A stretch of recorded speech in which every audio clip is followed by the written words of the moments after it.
ఎప్పటినుంచో వెళ్ళాలనుకుంటున్న ఒక టెంపుల్కి అయితే ఈరోజు వెళ్తున్నాం అనమాట. 2 టైమ్స్ వెళ్ళాలనుకొని పోస్ట్పోన్ అయ్యిందనమాట. లాస్ట్కి ఈరోజు కుదిరింది. స్టార్ట్ అయ్యాము మార్నింగ్ 8:30కి. ఎక్కడికి వెళ్తున్నామంటే మనం ఈరోజు మీకు చూస్తే తెలుస్తుంది. స్టార్టింగ్ వెళ్తూనే ఇంకొక టెంపుల్ అనమాట. అది అసలు ఎవరికీ తెలియదు అంట టెంపుల్. చాలా పాతది, అలాగే కూడా చాలా పెద్దగా ఉంది టెంపుల్ అనమాట. నాకు వేరే వాళ్ళు చెప్తే సరే నేను చూస్తే బాగుంటుంది, వెళ్ళే దారిలోనే కదా అని చెప్పి అది కూడా చూసి వెళ్దామని బయలుదేరామన్నమాట. అసలు మీరు బయట నుంచి చూస్తుంటే ఇది భూత్ బంగ్లా లాగా ఉంటుంది. చూడండి వచ్చేసాము. ఇదే బుద్ధ టెంపుల్ అనమాట. దగ్గర బెంగళూరు దాటిన తర్వాత ఒక 30-40 కిలోమీటర్స్ తర్వాత ఉందన్నమాట ఈ టెంపుల్. చాలా ఇయర్స్ బ్యాక్ కట్టేసి దీన్ని డెవలప్మెంట్కి మనీ సరిపోక వదిలేశారంట. అవుట్స్కట్స్లో ఉంటుంది కదా, సో దీనికి ఓనర్ వచ్చి సింగిల్ ఓనర్ అంటండి. ఆయన కష్టపడిన అమౌంట్తోనే కట్టిస్తున్నారంట. ఇది బుద్ధ టెంపుల్ అనమాట. దీని లోపలికి అయితే వీడియో అలో లేదు, ఇక్కడ వరకే తీసుకొని ఆపేయాలి. ఆ చుట్టూరా ఉన్నాయి మాత్రం 114 బుద్ధాస్ ఉంటాయన్నమాట. ఒక్కొక్క చిన్న గుడిలో ఒక్కొక్క బుద్ధ స్టాచ్యూ ఉంటుంది. ప్రతి ఒక్క బుద్ధ స్టాచ్యూ కూడా డిఫరెంట్ కలర్స్తో ఉంటుంది. పైన నాగుపాము లాగా పడగలు విప్పినవి కూడా 5, 7, 9, 12 అలా ఉంటాయన్నమాట. ఈ స్టోన్ మొత్తం రాజస్థాన్ నుంచి తీసుకొచ్చారంటండి. శాండ్ స్టోన్ ఇలా అంటే శాండ్ లాగా పొడిగా రాలుతుంది. వాటిపైన కర్వ్ చేసిన డిజైన్స్ చూస్తే మనకి ఎన్ని రోజులు పట్టుంటుందో తెలుస్తుంది అనమాట. పైన కూడా చూడండి, పైన సీలింగ్ కూడా ఎంత బాగా డిజైన్ చేశారో. ఈ టెంపుల్స్లోకి అయితే వీడియో టెంపుల్కే కాదు అసలు బయటనే అలౌ లేదు. జస్ట్ అతను పర్మిషన్ అడిగితే ఇక్కడ వరకు జస్ట్ తీసుకొని ఇచ్చారనమాట. ఫస్ట్ అసలు ఈ ప్రతి ఒక్క దేవుడి ముందు తలుపులు కూడా ఉండేవి కాదంట. ఇప్పుడు మళ్ళీ రెనోవేషన్ చేస్తా పెడుతున్నారంట. చూడండి, ఇది ప్రతి ఒక్కటి చుట్టూరు అలా చూసుకుంటూ వచ్చామన్నమాట. మెయిన్ మధ్యలో ఉన్న టెంపుల్ అయితే పైనేమో వైట్ కలర్లో బుద్ధ ఉండి 5 పడగల పాము ఉంటుంది. కిందేమో బ్లాక్ కలర్ బుద్ధ ఉండి 5 పడగల పాము ఉంటుంది అన్నమాట. చూడండి, చాలా బాగుంటుంది. ఈసారి ఎవరైనా ట్రై చేయండి. నేను ఇందాక చూపించాను కదా ఒక సైన్ బోర్డు, దాని పక్కన రైట్ సిగ్నల్లో తీసుకోగానే లెఫ్ట్ సైడే ఉంటుంది టెంపుల్. పెద్ద లోపలికి వెళ్ళక్కర్లేదన్నమాట. అలా చూసుకునేసరికి ఒక 1 అవర్ పట్టింది అదంతా తిరిగి అక్కడి నుంచి మళ్ళీ బయలుదేరామన్నమాట. బయలుదేరి ఇప్పుడు ఇది చూపిస్తున్నాను చూడండి, మీకు నైట్ వచ్చేటప్పుడు చూపిస్తాయి. ఇది ఏషియాస్ లార్జెస్ట్ ఫుడ్ కోర్ట్ అనమాట, బిగ్ బే అని. అక్కడి నుంచి జస్ట్ 5 కిలోమీటర్స్. ఇప్పుడు మనం లేపాక్షి టెంపుల్కి వచ్చామన్నమాట. మాకు చాలా దగ్గరే, కానీ ఎప్పుడు వెళ్ళాలనుకున్నా ఏదో ఒక పోస్ట్పోన్ అనమాట. అట్లా అయితేనే ఈరోజు ఇట్లా కుదురుకొని వచ్చేసాం అనమాట. అందరూ రీల్స్లో చూపిస్తుంటే నాకు చూడాలి అనిపించింది అనమాట. ఇది స్టార్టింగ్ మేము బ్యాక్ సైడ్ డోర్ నుంచి వచ్చాం అనమాట. వెహికల్ పార్క్ చేసి ఎట్లా నడుచుకుంటా ఫ్రంట్కి వస్తే ఇది ఫ్రంట్ మెయిన్ ఎంట్రన్స్ గుడికి. దీని లోపలికి వెళ్ళగానే వీరభద్రేశ్వర స్వామి ఉంటారనమాట. ఈ టెంపుల్ లోపల ఒక్కొక్క స్తంభానికి కూడా కార్వింగ్ చాలా బాగుంది. ప్రతి ఒక్కటి కూడా చాలా డిఫరెంట్గా ఉంది. మెయిన్గా ఈ డిఫరెంట్ కార్వింగ్స్ చూడడానికి ఫారినర్స్ కూడా వచ్చారనమాట. ఇక్కడ మెయిన్గా హ్యాంగింగ్ పిల్లర్ ఉంది కదా, అది చూడడానికే వచ్చారు. ఫస్ట్ అయితే అదే చూద్దాం అనుకున్నాం, కానీ ఫస్ట్ దర్శనం చేసుకొని రావాలి కాబట్టి లోపలికి వెళ్ళి దర్శనం చేసుకొని ఆ చుట్టూరా తిరుగుతా. యాక్చువల్గా అయితే గుడి లోపల ఎక్కువ క్రౌడ్ ఉంటుంది ఎవ్రీ టెంపుల్లో, కానీ ఇది గుడి లోపల కన్నా బయటనే ఎక్కువ జనాలు ఉన్నారు. ఎందుకంటే ప్రతి ఒక్క స్తంభం దగ్గర కార్వింగ్స్ డిజైన్స్ చూస్తూ అలాగే నుంచుండిపోయారు. లోపల దర్శనం అయితే తొందరగానే అయిపోయింది. అన్నీ కూడా ఇక్కడ చూస్తూ ఉన్నారనమాట అందరూ. మేము కూడా ఒక 5-10 మినిట్స్లో దర్శనం చేసుకొని వచ్చేసాము బయటికి. ఈ కార్వింగ్స్ చాలా బాగున్నాయి అనమాట. ఎక్కువ కూడా చాలామంది ఎంతో దూరం నుంచి వచ్చారనమాట. ఇది టాప్ పైన వేసిన పెయింటింగ్స్ 500 years బ్యాక్ వేసిన న్యాచురల్ పెయింటింగ్స్ అనమాట. ఇవి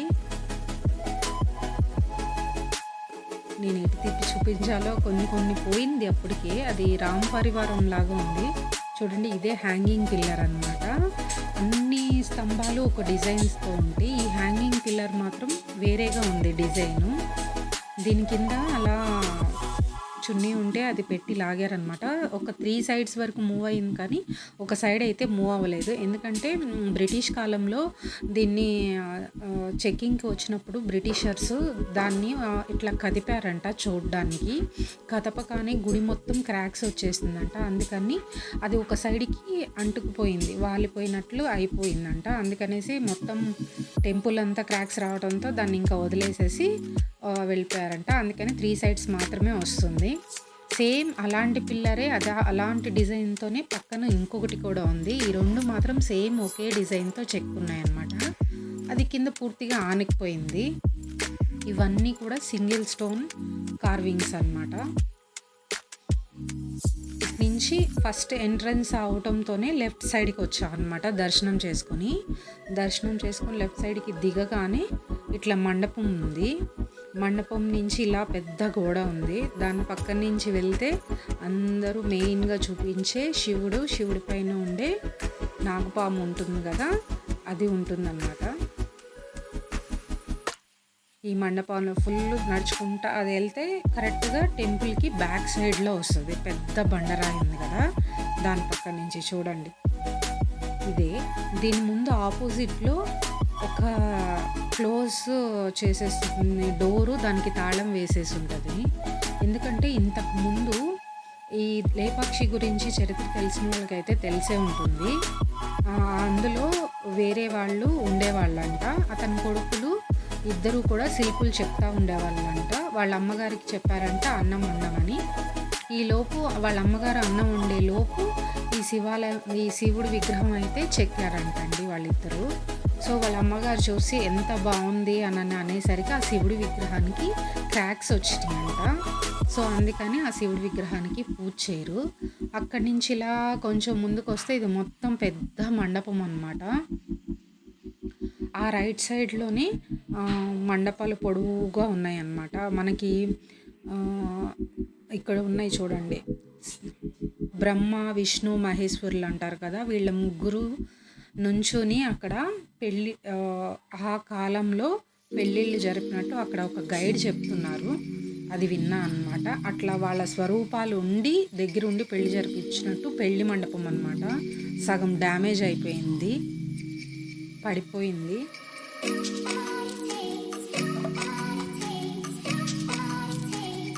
ఇలా పొడవుగా ఉంది చూడండి. ఇవి యాక్చువల్గా 108 ఎన్నో ఉండాలంట. అవన్నీ కాలక్రమేణా ఒకటొకటిగా పోతా ఉన్నాయి. ఇప్పుడు ఇన్ని మాత్రమే ఉన్నాయి. ఇటు సైడ్ తిరిగి అలా బ్యాక్ సైడ్ నుంచి వస్తే ఇక్కడ ఒక శిలాఫలకం ఉంది. ఆంజనేయ స్వామి ఉంది దాని ముందు.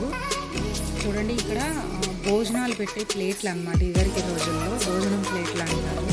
ఇలా 3 చెట్లు ఉన్నాయి. డైరెక్ట్ కొండరాయి మీదే చెక్కేసి ఉన్నాయి 3. అక్కడ వాటి ముందు ఏదో రాశారు కూడా, తెలియట్లేదు, చదవటానికి రాలేదు కొన్ని అక్షరాలు పోవడం వల్ల. అలా ఇంకొక సైడ్కి వచ్చేసరికి పెద్ద దేవదారు వృక్షం ఉంది, ఎన్నో ఏళ్ళ నాటిది.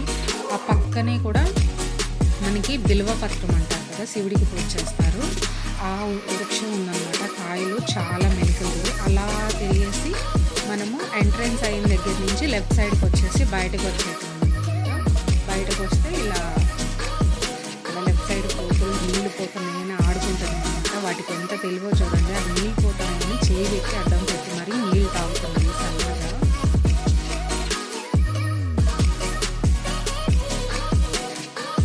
ఇట్లా బయటకి ఈ కార్నర్ నుంచి కొంచెం ముందుకు వెళ్తే పెద్ద కోనేరు లాగా ఉందన్నమాట. అక్కడి నుంచి ఆపోజిట్లో గరుడ పక్షి ఉంది కదా కొండ మీద, అక్కడికి వెళ్తున్నాం. అక్కడ 10 రూపీస్ టికెట్ తీసుకుంటే లోపలికి వదులుతారు. ఆ కింద లేపాక్షి ఎంపోరియం ఉంది, టాయ్స్ అన్నమాట, చెక్క బొమ్మలతో మొత్తము చేసింది అన్నమాట.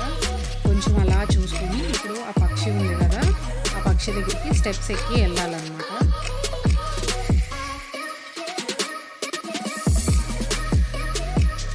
ఫస్ట్ అయితే డైరెక్ట్ ఆ పక్షి మీదకే స్టెప్స్ ఉన్నాయి చూడండి, ఎక్కి వెళ్ళనిచ్చేవాళ్ళంట.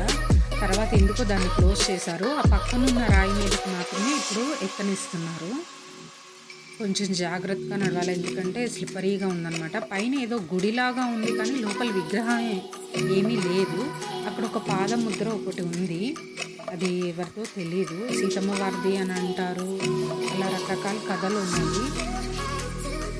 అక్కడి నుంచి ఆపోజిట్‌గా చూస్తే పెద్ద నందీశ్వరుడు ఉంటాడనమాట చెక్కింది. ఇప్పుడు మనం నెక్స్ట్ దాని దగ్గరికే వెళ్తాం అనమాట.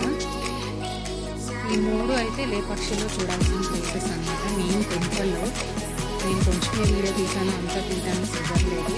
సో మీరు ఎవరైనా మీకు దగ్గరలో ఉంటే నెక్స్ట్ వెళ్ళి చూడండి. టెంపుల్ అయితే చాలా బాగుంది.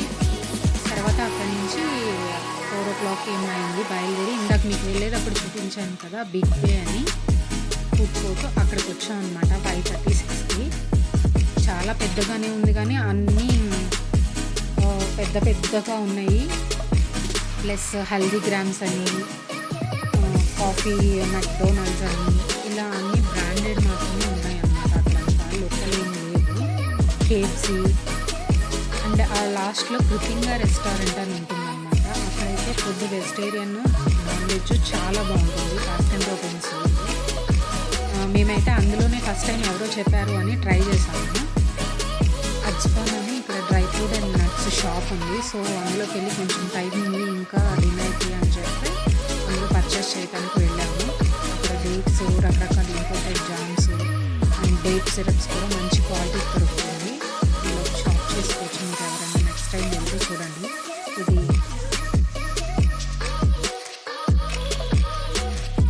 అలాగే హేజల్ నట్టు తీసుకున్నాం. ఇవి చూడండి, డేట్స్ లోపల క్యాష్యూస్ ఫిల్లింగ్, ఒక దానిలో ఆప్రికాట్స్ ఫిల్లింగ్, ఒక దానిలో ఆరెంజ్ పీల్ ఫిల్లింగ్, ఒక దానిలో బాదాం, అట్లా డిఫరెంట్స్ క్యాషూ అలా ఖర్జూరాల్లో ఫిల్ చేశారనమాట. ఇంకా డిఫరెంట్ సాఫ్ట్ డ్రింక్స్ కూడా దొరుకుతాయి. ఇందాక చెప్తున్నాను కదా కృతింగా రెస్టారెంట్ అని, అందులో ఫుడ్ అయితే చాలా స్పైస్గా ఉంది. కానీ ట్రై చేయండి.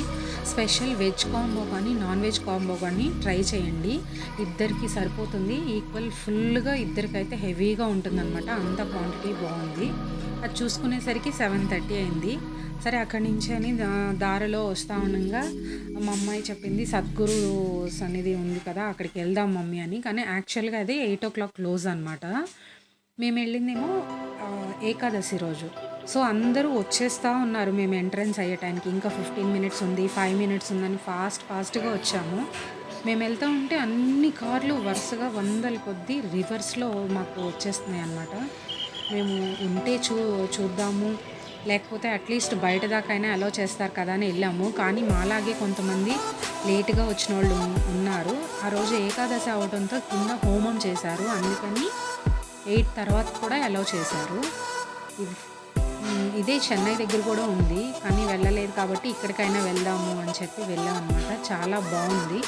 ఆ హోమం దగ్గరే దీపాలు వెలిగించేకి నెయ్యి దీపాలు అక్కడ అమ్ముతున్నారు. అవి తీసుకొని మనము ఆ హోమం దగ్గర వెలిగించవచ్చు అనమాట. ఏకాదశి రోజు మాత్రమే అది ఉంటుంది ఆ ఫెసిలిటీ. ఆ బొమ్మ ఉంది కదా దాని కింద ఇంకా లాస్ట్లో దగ్గర దాకా పై దాకా వెళ్ళనివ్వలేదన్నమాట, క్లీనింగ్ జరుగుతుందని. సో దర్శనం చేసుకొని వచ్చేసాం.